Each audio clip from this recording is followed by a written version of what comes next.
Students, we are going to take one equation, that is x square plus 9x plus 14 is equal to 0. This is one of the quadratic equations and we are going to do midterm splitting. Why do we need to do midterm splitting? Midterm splitting हमारी उन जगहों पर होती है जहाँ पर हमें values of x find out करनी होती है और we can say we find out zeros of the given equations. Zeros of the given equations का meaning यही होता है unknown variable, it means x is here as variable, so we are going to find out its values. Remember, if here it is x square, the maximum power of x is 2. It means we are going to get two values for x. So what is the first term? First term is to find out the midterms for this particular midterm. Okay, so we are going to do midterm splitting for this plus 9x. So what are the steps?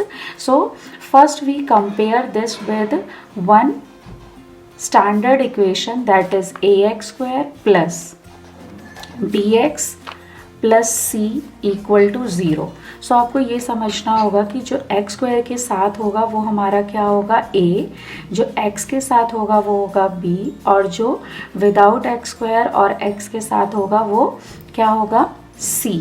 So this way we have come to know that a, b, c we can easily find out by comparing these two equations. So we can say x square, what is the coefficient for x square? It is 1. So it is 1, or we can say plus 1. What is the coefficient for x? It is 9. When we compare c, what is c? Here it is 14, or we can say plus 14. Our next step is to find out a multiplied by c. Always remember, we have to find out a multiplied by c, that is 1 multiplied by 14, that is 1 14s are 14. Yes, सो हमें इस तरह से इस mid term 9x को split करना है कि जब हम उन दो नंबर्स को प्लस या माइनस करें तो प्लस 9 आए, और जब हम मल्टीप्लाई करें तो प्लस 14 आए. Yes, so this way we are going to find out what can be the best solution, what is the correct one in terms of पेयरिंग. सो जब हम 9x को तोड़ते हैं, स्प्लिट करते हैं, तो वो दो नंबर्स क्या होंगे.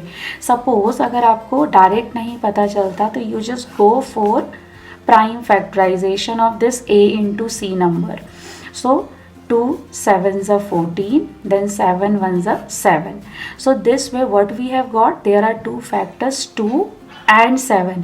Always remember, you will be getting your solution here only for midterm splitting.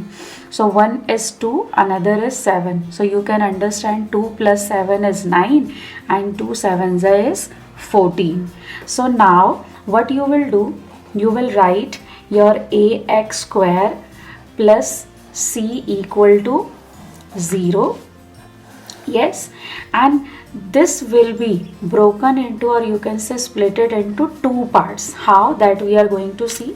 So our main equation is x square, okay, and plus 9x plus 14 is equal to 0. So हम as it is क्या करेंगे, first और last term जो है वो लिख लेंगे.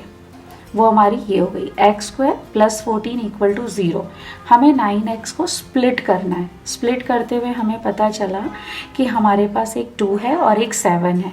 Let's say हमने 2 लिखा और यहाँ 7 लिखा. दोनों x के पार्ट्स हैं तो दोनों के साथ आया x. अब बात आती है साइंस की. साइन किस तरह से हमें यूज़ करने हैं. So always remember the sign which is here as mid term sign.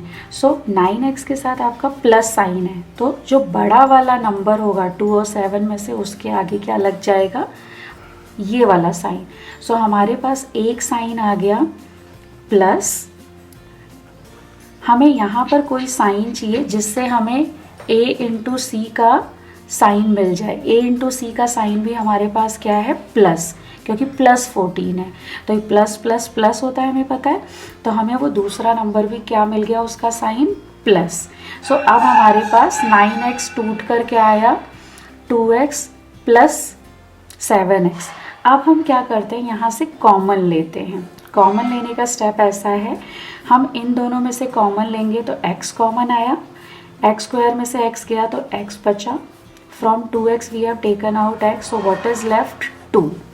So this way bracket में एक ही चीज़ दो बार रिपीटेड है, x प्लस टू, उसको हमने एक बार लिख लिया.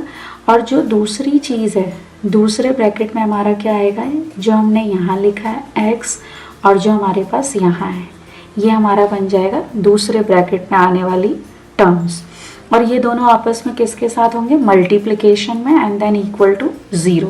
सो क्योंकि हमारी x की दो वैल्यूज आने वाली हैं, सो हम कह सकते हैं x plus 2 will also be equal to 0 and x plus 7 will also become equal to 0. So x value will become minus 2 because this plus will go to another side will be changed, so plus will become minus. So this is one of the values for x, and here it will become x equal to minus 7 because plus जो है दूसरी side जाकर क्या बन जाएगा हमारा minus. तो इन x की वैल्यूज को हम जीरोज ऑफ द इक्वेशंस भी बोलते हैं.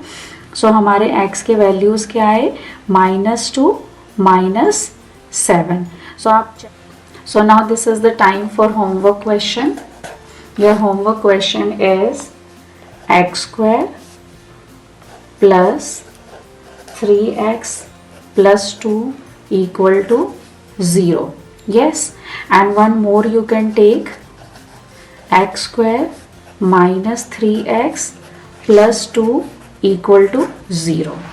So you have to do practice when it comes to midterm splitting. So I want you to do at least 10 questions related to this concept, and if you have any query, just write down in the comment box, like it, share it and subscribe it.